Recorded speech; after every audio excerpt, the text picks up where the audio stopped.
I've been attacked. He's been attacked. My character has been attacked. I feel affronted and confronted. And Bree came out and she knew I was in that state because I was tippy-tapping away. She's like, "You're angry, aren't you?" I was like, no. I just get used to it. Every now and then I see Pez just being like... Yeah, well, what it was basically... And I'm not even angry at the people. It's always... The thing that gets me most is when you feel like you're being misrepresented for your views. But it's come round on the circuit. I'm getting roasted, dragged for Versus XIII stuff in a big way. And there were always two sides to this. And we was kind of going down this tunnel. Yeah. You didn't really know the nuances of my experience with Versus. No, I knew you were somebody that, again, liked the idea. Like, when you saw it, I remember you talking about it and things like that. And, A lot. Yeah. A lot. And to this day, I still feel like Versus is relevant. It's a relevant discussion. It's a flashpoint. Yeah. A creative and narrative flashpoint in the Final Fantasy series that has got us to where we are. A darker, more mature Final Fantasy. FF16. You know, while that is Yoshi P in his division, it still has implications even for Kitase and Nomura and the branch that they're going down, where 7 Remake is right now. The changes that are happening with 7 Remake, which I was kind of telling you, there's become this trope of Nomura where anything insane that happens in Final Fantasy is like, Nomura. It's Nomura crack. Now, some of us, I don't know about you guys, you love Nomura crack. Gobble, gobble, yum, yum. I do. But then there's a whole wave of people who also don't let Nomura anywhere near this project. Don't let him touch it. He's unhinged. He's not a team player. He comes into a project and messes it up, and he's just completely useless as a director. And you've got these two camps of thinking, and I've always aired somewhere in the middle, and I don't think the middle ground with that, which is recognizing Nomura is this kind of wacky, off-the-rail, deep thinker. He's a creative who has brought so many saucy elements and deep, intriguing arcs into Square Enix's portfolio, the entirety of Kingdom Hearts, which is so crazy. I always wonder how you would deal with Kingdom Hearts. It's a game of... I think I saw a bit of KH3 when you were playing it. I remember messing around a bit on it, and it was cool. Yeah, I mean, that's just like the aesthetic of it and the gameplay, but it's one of the most complex. And yes, indeed, convoluted. I don't say this, people say this as like an insult. I like convoluted. I like being challenged. I like my brain going, what the fuck is happening? I like that. I slurp that I think up. to an extent I do as well. Yeah. It makes you, again, gets you thinking about stuff and how... Yeah. Down the rabbit hole. Yeah. And it's fine if some people don't like that. I think I always kind of trope this a lot. I know it's not cut and dry, but it's one thing that I've always troped and cliched in my head was like, that's Western gamers. Western gamers, very idle, very passive, very lazy. They want narratives just served up to them. They don't really want to engage with the products and the mediums that they're consuming. Yeah. That's become a trend that is just getting stronger and stronger and stronger. Now we're moving away from text-based descaled games, which those games thrived on utilizing and drawing in your imagination. You had to play an active role in bringing those characters to life. Yeah. It wasn't like the games now, it's just... No VAs, no in-depth animations, it was... You had to meet the product halfway. And now we don't have to do that so much. It has created this really idle mentality, I've always felt now with games. But yeah, there's always been this side, especially when Versus came around. So if anyone doesn't know, I mean, most of you do. I'm curious what your feeling with Versus was and now is. That this was Nomura's cancelled game. Decade before FF15 came out. Nomura, and I'm even learning stuff about it now, like things that Nomura was silenced from even being able to talk about Versus 13. He was actively silenced. Wow. And there was this whole division that went on where Tabata was getting a lot of heat, and Tabata was having to work with this project that you would hear things about it where people in Square Enix were saying Versus 13 wasn't all there. It was like 70% incomplete. The team didn't know what the hell they were doing. That this was just this kind of wild card thing that they would occasionally poke with a stick. Yeah. Or like Nomura would hockey stick it down the road a bit. But it had no structure to it. It had no substance. So there was like, and as these stories were coming out, because it was such a mysterious, like besides just the mystery of the game, which was part of its allure. That's the thing. Like this dark, gritty. When you explain stuff to me about it, I kind of feel it is the whole like following behind it, just because it's something they can't get. Yeah, it's like, and it's what you make always in your want, head. Yeah, always want what they can't get, and it's sometimes the case that you would get it if they had released it how it was. They'd been like, "Oh, this was awful." Like you can tell they didn't have. Yeah. Obviously, they've sort of had elements from 15 and now KH3.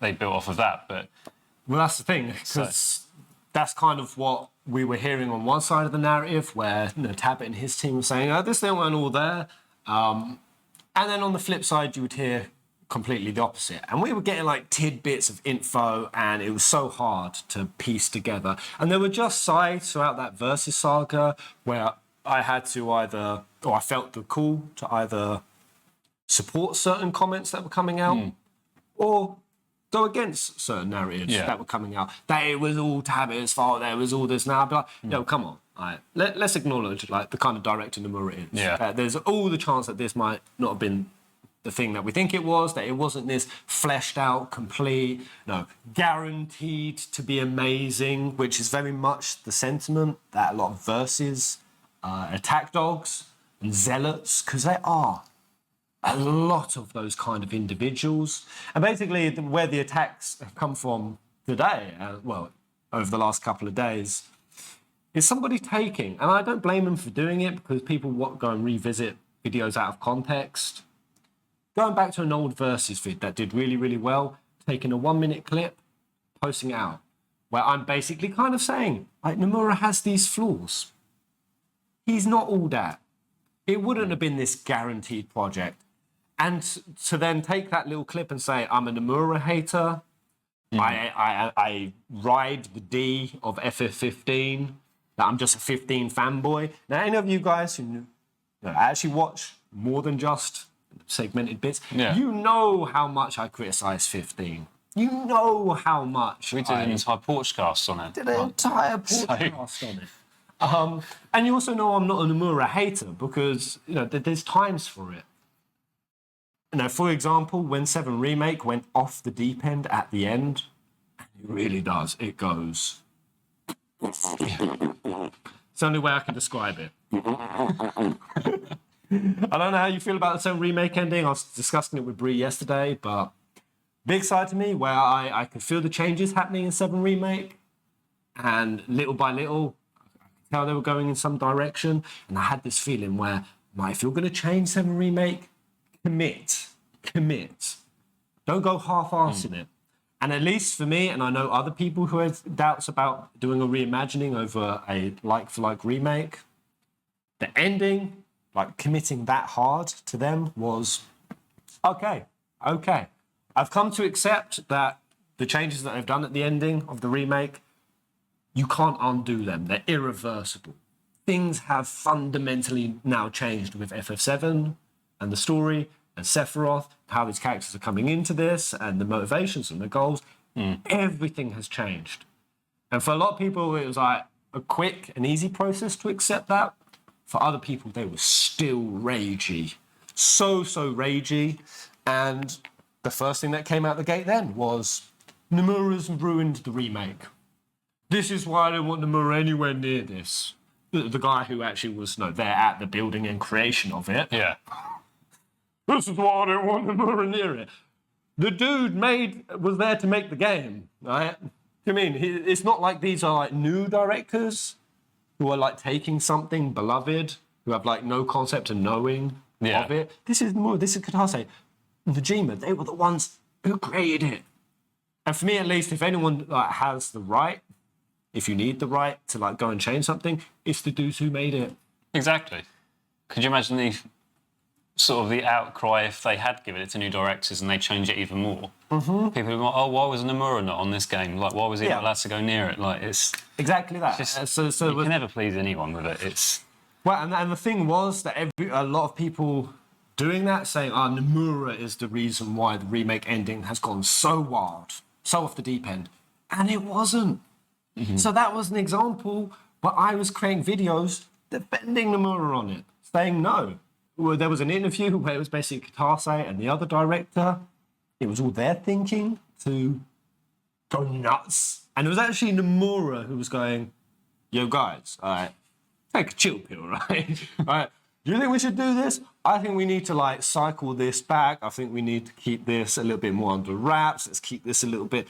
Now, you know that when it's freaking Nomura is the one who's trying to, like, rein it in, that's how out there they were going. So that's the thing. Like, so even that characterization of Nomura being this wacky guy who just injects insanity into an otherwise stable and reliable project, even that's not right. I mean, people are complex, people are multifaceted, but the fan base aren't. They just sort of direct everything into tropes, and that's why it was very annoying to see that over the course of Versus to 15, I have done things defending it, I've done things criticizing it, I've said criticisms about Nomura, and I've been his biggest fanboy. And what's annoying is that you can never on YouTube just make a video. Like, if I want to criticize Nomura in a video, I can't just criticize him. I have to go and do all the concession speak. Oh, though I'm saying this, I do recognise it's that, and that, and that. It's kind of like whenever I've even done criticism of 15, I've had people call me a 15 hater. yeah. A 15 hater! When Square Enix were doing their things with NFTs and some of the points on diversity or something, I would make a POV on it, and they say, you're fueling the hate train. Me! And then on the other side, I'm a fanatic. I'm a cheerleader. I'm a fanboy. It's just so hard because you can never... I feel like anyone who has like a decent, balanced view should be able to both criticize and praise the things that they love. They should hold both of these positions. And just to see how little that exists, that fans are either one or the other. And that was my main criticism with the Versus 13 crew and their petition. It was a small group. I had barely any followers, and some of them are now going back to my old video and saying, yeah, think of how many petition signs we would have got if it weren't for this guy. Motherfuckers, I did videos, and then I had some of y'all come at it with hate and rage, and then I sat down. I came to the table with them, and I gave them more time of day than most content creators who just got a bunch of vitriol thrown their way. And this was back in the day. And I sat down with them, and I said, if you want this petition to do well, okay, take out of the petition all of this hateful language, which in the petition there was, 15 is a betrayal, Tabata has come in and ruined this thing, the Noctis of now is this and that, and just all of this, where you're making it, if I sign this petition, I have to hate 15. To want Versus 13 and to recognise that was an amazing concept, an intriguing concept, something that should be recycled back. And that we are. We're going to be seeing it with Yozora. I was even watching today that Yozora is very, very likely to be Noctis's nobody. All the signs and hints. I know you don't know what a nobody is. Can you tell me what a nobody is, or is it Oh, God, right, okay. So there's opening a can of worms? there's Heartless, and there's Corridors of Darkness, and I'm not even going to begin. Okay. But a nobody is basically just like a shelled out version where it's like the same form as somebody. Like a shadow version. But not even that, because nobodies have also carried different forms. But it's basically essentially the essence of them, but extracted from the entirety of who they are. Okay. Yeah. Pretty much. And Yozora has all the hints that he's Yozora's nobody. He has a little earring that has the nobody symbol. Right. He has a chocobo medallion on his jacket, just like Tifa does on her bracelet. There was even talks about him struggling to fight Bahamut in his realm. which all points towards Verum Rex and Yozora coming from a Final Fantasy universe. And I think he even says, Yozora says, I don't always look like this. Right, okay. And this was like Nomura's revenge. This was, I never forgot what happened with Versus. And I've always repped it, and I would still rep you guys if you haven't signed the petition to do it, because I don't know if you guys think petitions actually have any effect. I was chatting with Brie about this, I think they do to some extent. To some extent. If you get a good amount of people, obviously, and like you said, if it's not a attack force of people that are just hating, then you're going to get, because why the companies are going to look towards a petition which is signed by haters and people that are just out there to... Well, that is what I always said with Versus. I said, they're not going to create something that is going to undermine or attack, no, obviously, not starkly, not on face value, like be a backhand to Final Fantasy 15. They're just not going to do it. Now, can you do it subtly? Yeah, and that's what Nomura has done. He's weaved it into KH3 in this subtle way where it is kind of saying, yo, fuck you for what you did to my project. Yeah. Fuck you for what you did to my characters. I'm bringing it back. But I'm changing it. I'm doing it in a way that's not undermining another piece of, content that some fans love. That's the thing. I'm really shocked to see how many, I shouldn't say shocked, surprised. How many people messaged me saying 15 is their favourite, it's their first, they went on to their 6th playthrough of it. There's some genuine, big love for 15. I have love for it, but I've not felt called to go back and play it. I feel like I'm just about getting the feeling to go back and play 15. Yeah, we would pity us, especially. We were talking about it yesterday. We want to go. We want to go. Petitions don't work. Well, this is the thing. For years and years, I was part of Remake petition groups. After I worked with the Versus crew to change some of that more toxic, venomous dialogue, I saw the petition jump up because I was advertising it out. I was sending it off and saying, yo, guys, go sign this. This is something I could put my name to. What about you guys? And people are like, actually, yeah. Yeah, because I love 15, but I also like Versus. I wouldn't mind to see it recycled. Now, maybe those petitions did something. Maybe all of those years of being in petition groups for the remake made the remake happen.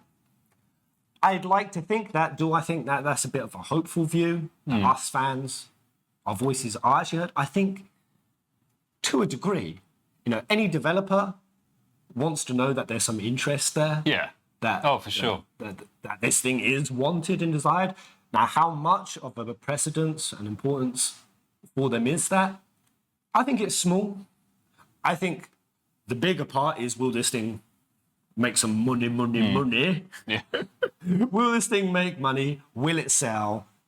And that's their main focus. And nothing told me more that was the case when, after years of petitioning for the remake, imagining what it would look like, setting up this channel, because when we heard it was happening, motherfuckers coming out and saying that, oh yeah, them making it episodic is just pure greed. Pure greed. I was like, guys, are you crazy? It's a text-based descaled game. I literally did the calculations. I'm like, oh, if this scene is just voice, or if you take the traversal from calm to Midgar, which is 8 seconds, and extrapolate that into what a real traversal would feel like, you're 4xing the game. Yeah. It's just a very obvious principle. If you can't take a game compressed like that, blow it up, and for it to fit in the same confines without skipping huge beats and elements. And it blew my freaking mind how few people got that. And I was like, no. This is I've been fighting for this remake for so long, and yes, am I scared about them doing episodic? Yes, do I think it will break up the continuity? Yes, do I think that there's an opportunity for Square Enix to exploit it with DLC and other packages in between? Yes. Oh, sure. But at the same time, I was also repping, no, they need to do it this way. And it's, Square Enix fanboy. Can't acknowledge their greed. No, I can acknowledge their greed. Just like when they then told us, we're only going to get the remake. I mean, this is what they literally bribed us with, man. And they knew they were bullshitting us at this point. They said, we will only do the 7 remake, or even think about it, if there's a Final Fantasy that sells better than 7 did. And this was when 15 was out in circulation. That pissed me off to no end. Because for years I'd been fighting for that, and I felt dead inside. I was like, okay, well, it's not done it. It's not done it. Final Fantasy 15 has not outsold FF7. Now, they said something has to sell bigger than FF7.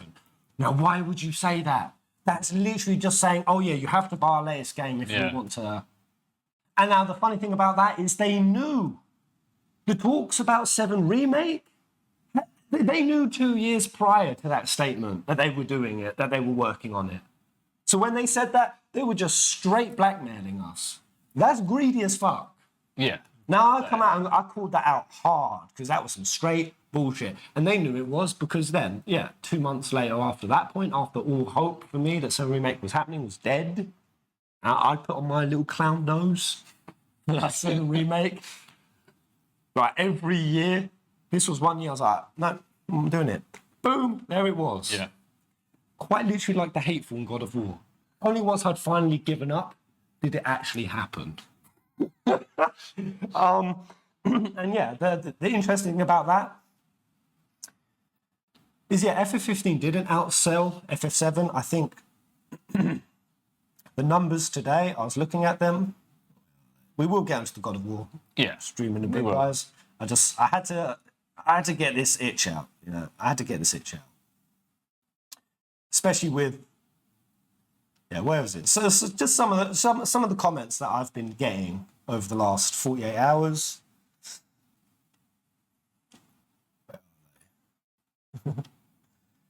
And again, I just want to say this isn't to attack the people who left these comments, because honestly, we don't care. No. I don't actually care if people like me, if people don't like me, if people think I'm this guy is an idiot. This guy is an idiot. I didn't get past 8-second mark of the video. As soon as he said that he solidified, I said I solidified. I'm solid now. He has absolutely no idea what he's talking about. No, it's Square Enix and Tabata who are to blame, period. Okay, so Nomura is just this godlike being. Just this godlike being who everything that he touches turns to gold and has no problems whatsoever. This is the mentality. That you've got people on the other side who just hate Nomura through and through. You've got people with that kind of mentality. And I've kind of erred in the middle where I'm like, Nomura, genius creative director. Genius at being this person who sort of jumps on a project, injects something, crafts a narrative, designs a character, gives an idea. And some of that's really freaking challenging. I think a really good director should make the team around him be like, fucking hell, man, how are we going to get this thing into a piece? How are we going to bring this thing together? Because anything that is powerful and is going to do well should be difficult to make. The biggest problem with games right now is they're trying to create a formula where it's like, how can we copy and paste and shit this thing out? Yeah.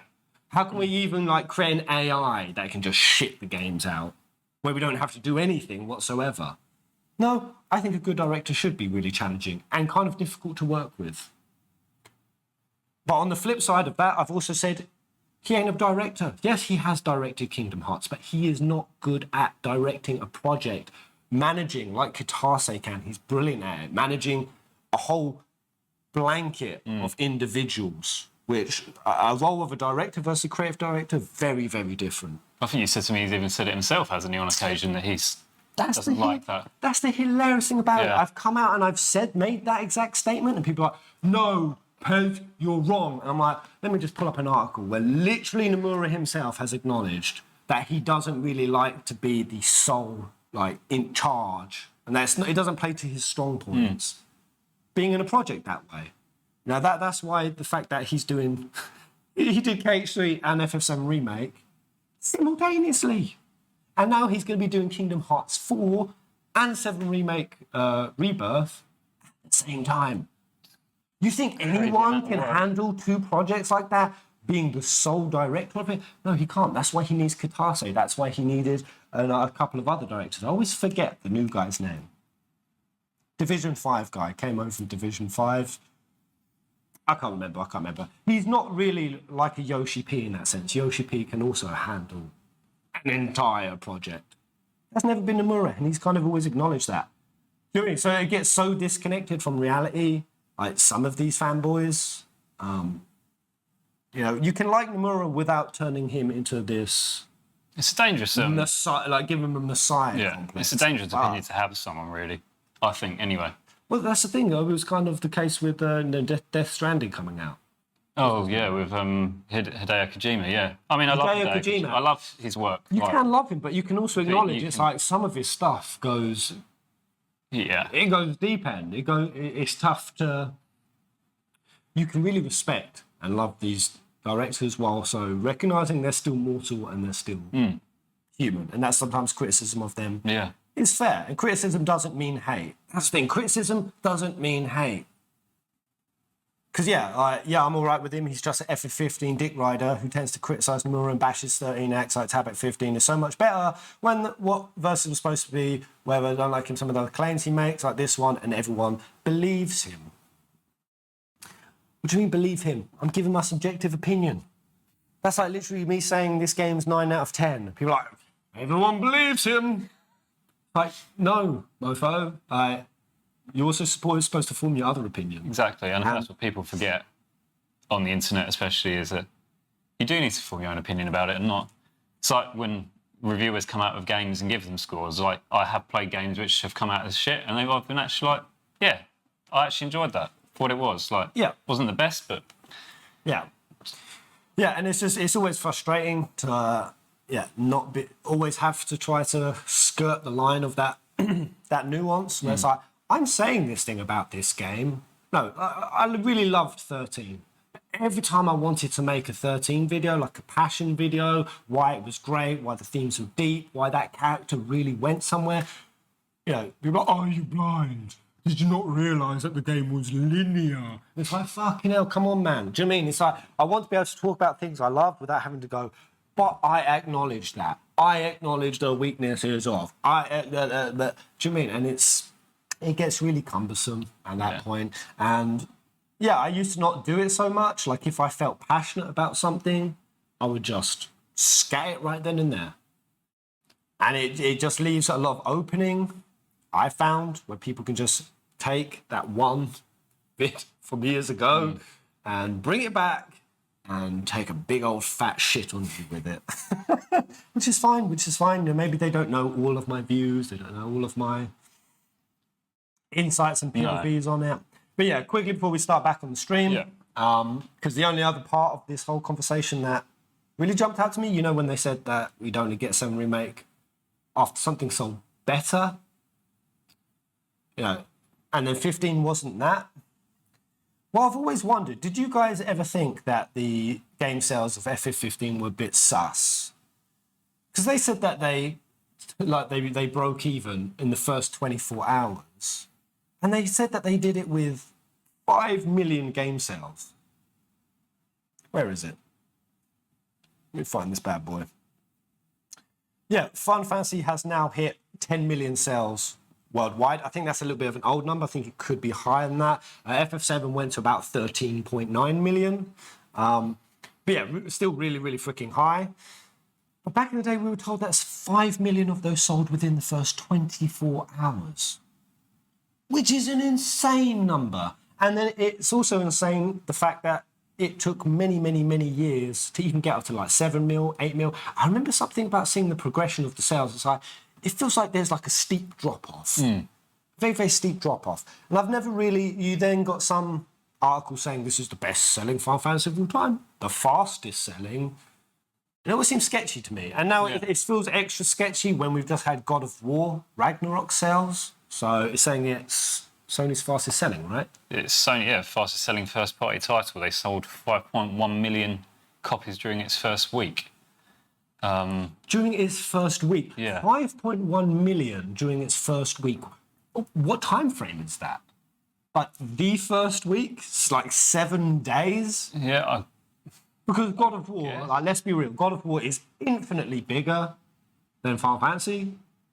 At least that's my perception. That's a much bigger game with a much wider appeal than Final Fantasy 15 would have. I think it is now. Like, I obviously know there was a lot of love for the original games, like, right? But it's kind of, I mean, it's got a bigger tent, right? A much bigger. I suppose the fact that God of War's managed to do it, and it's literally a Sony exclusive game as well. Like, it's obviously Final Fantasy 15 came out on Xbox and PlayStation, didn't it, as well? Yeah. So the fact that God of War's managed to do this in like on one console. Yeah, maybe that's what the nuance of it is, one console. But wasn't 15 exclusive as well? I always forget. I when it comes to exclusivity, this is one area that I'm very, very blind with, and maybe I don't give so much credence and attention to. The number of people who harp really hard on when's this coming to PC, and that all of Square Enix's woes are because they're not porting to multiple consoles. And there's definitely areas where I can see that is the case, like First Soldier, just keeping that on mobile, not sticking it on consoles or PC.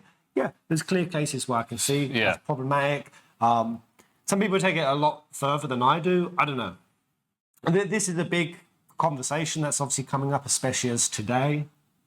We're getting a little bit of extra in the Sony Microsoft we are, yes. battle. Microsoft acquiring Activision, I think it's for 46.1 billion or something. Crazy money. And it's having to go through like loads of country regulators. I think Brazil and another country have already signed off on it. I think the UK are looking like we're going to sign off on it now. Right. A lot coming out and basically saying that Sony's claim that it would hurt the market, it would hurt the industry, monopolize, which is a part of exclusivity, isn't it? Like that's the big aspect of it. And some regulators are saying it's absurd. I personally think that Microsoft obtaining Activision is a good thing. I think Activision they're not great. Like, they've obviously got some big titles under their name and things like that, and they obviously own like Blizzard and have WoW. But I'm hoping Microsoft will drive them. I don't know whether they will or not. Well, it's like they can't be any worse. They can't be any worse. It's like Blizzard can't be any worse. Yeah. Let them get bought up so that company doesn't just completely implode in on itself more than it already has. If it allows Microsoft to be a bit more sort of watchful over what they do and things like that, I kind of feel like, especially like Blizzard themselves, have been a bit too sort of had free reign to do what they want and not listen to stuff. And I think maybe having that, I could be wrong. Like, it could be a bad move, but 68 billion, Andy says. 69 billion. Imagine that's the number, 69. Just take a big 69 on the whole gaming industry. But I do agree, though, like, there is a very strong chance that Microsoft will do what they've done with a lot of the things, not even just outside of gaming. Do they try to monopolize? Do they try to shoehorn and chokehold and stranglehold innovation and keep it for themselves? And that's come at the cost of jobs and progression and many, many other companies and upstarters getting absolutely crushed. Fuck yeah. But you know who also has always been doing that? Sony. yeah. Sony stomped Sega back in the day. They used their clout to outmuscle them.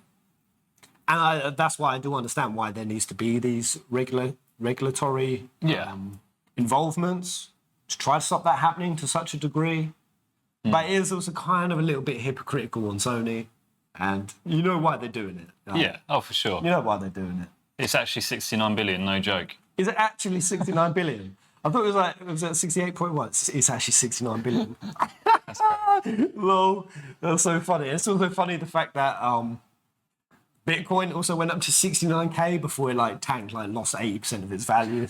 Just 69, just that. I feel like the universe finds that number funny. If there is a God, he laughs at 69 jokes, big time. But yeah, with the sales, you might actually be right on that front. The whole shipped versus sold discussion. Shipped versus sold. What's been shipped out to retailers and what's actually been sold off the shelves. And I think I did recall going into the nuance of that with 15, but I can't remember. But yeah, that seems more likely. This is sold, isn't it? This is sold, yes. Yeah. Because it still blows my mind how FF15 could do 5 mil in 24 hours, but if it's shipped, it makes a lot more sense. Versus if God of War's actually done 5.1, and Andy says it's in 5 days. 5 days. Yeah. Why is this TV not coming on? That's strong, that's strong. So yeah, anyway, let's get on with the stream. That was just Sega had to sneeze out. I think I'm really, really excited to see KH4 and Yozora, where Versus continues. And I also don't know, I feel like I heard that there is a chance of a Versus reboot.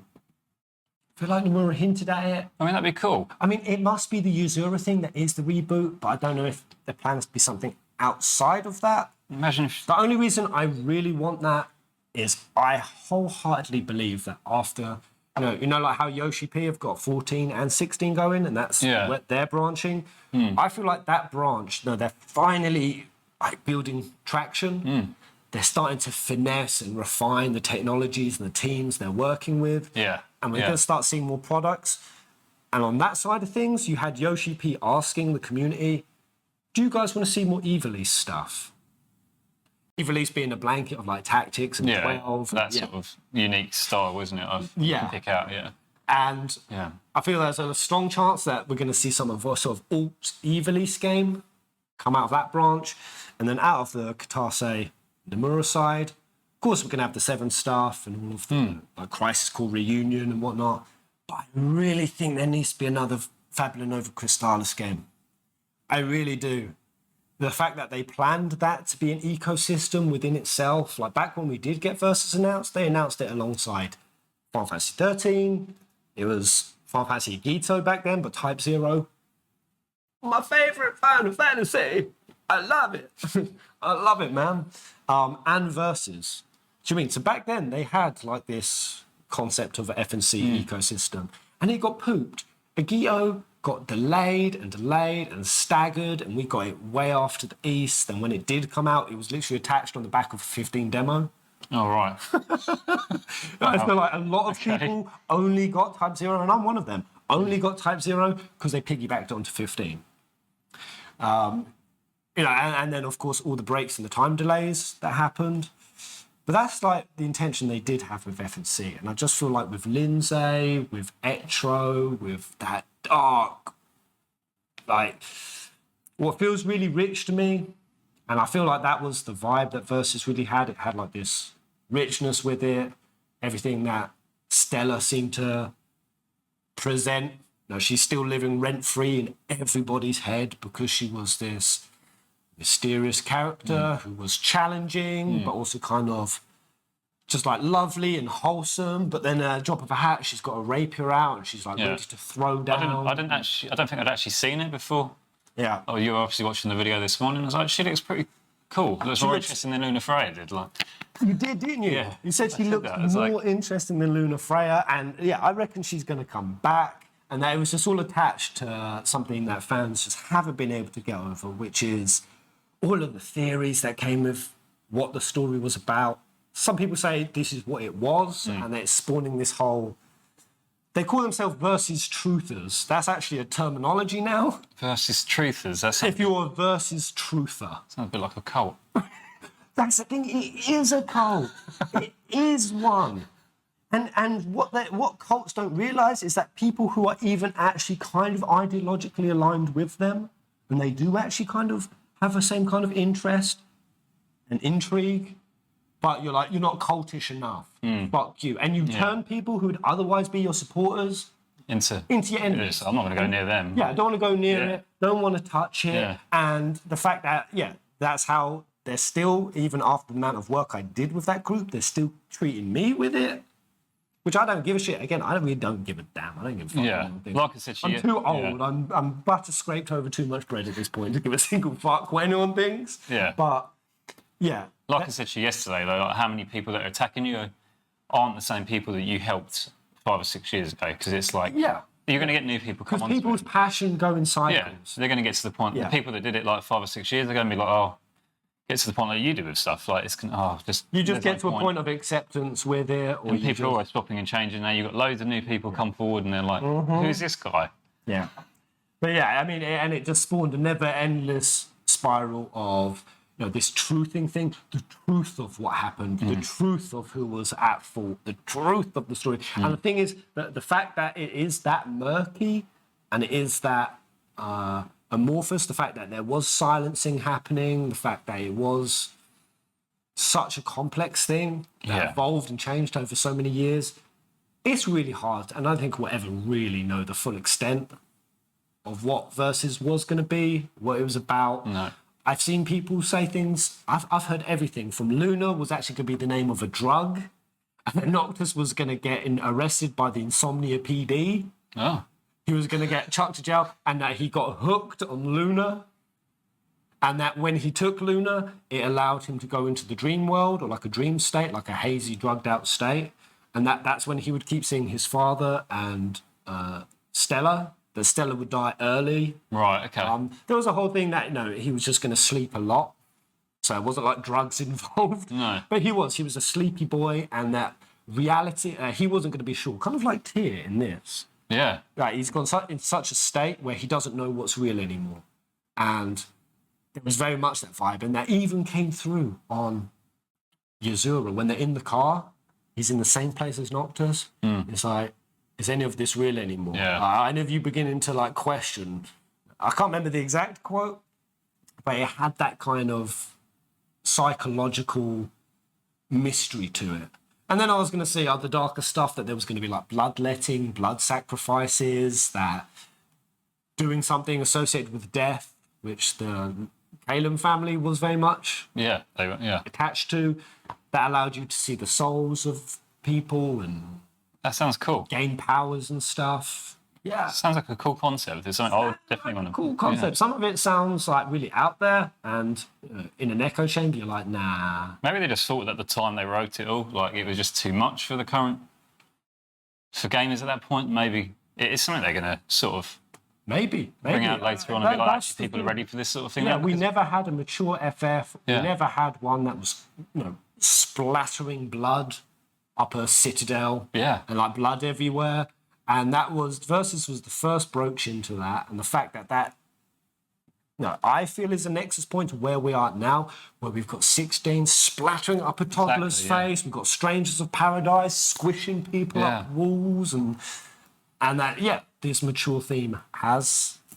Maybe they'll wait to see how 16 does, and if people, I'm sure, 16's going to get good response, and they will think actually, For sure, I think so. And even in 7 Remake, the fact that, blood wasn't a thing, when they did show it was like purple goo. And then, even by episode Yuffie, the DLC, now you've got Yuffie's face covered in blood. Like, even you can literally feel the crossing point where Square Enix are like, okay, let's do it. Yeah. Let's go more mature with it. They're finally talking about us fans, and they're like, oh yeah, you old motherfuckers. You're old as shit. Yeah. They came out in an interview the other day, and they're like, we as directors, we feel old. Like, however old you fans feel, and we know you're getting there, we feel it as well. Old and decrepit. All right, anyway. So those are my thoughts, those are my feels. Oh my God, no way did I just spend 46 minutes. Oh God, guys, I thought I just only spent 20 minutes talking about it. Oh, I'm so sorry. Oh, shows how passionate this man is. I told people to skip along in the timeline who was just here for God of War. I feel like, should we even restart the stream? Jeez. Or should we just go? Let's just go. Keep out. Keep out.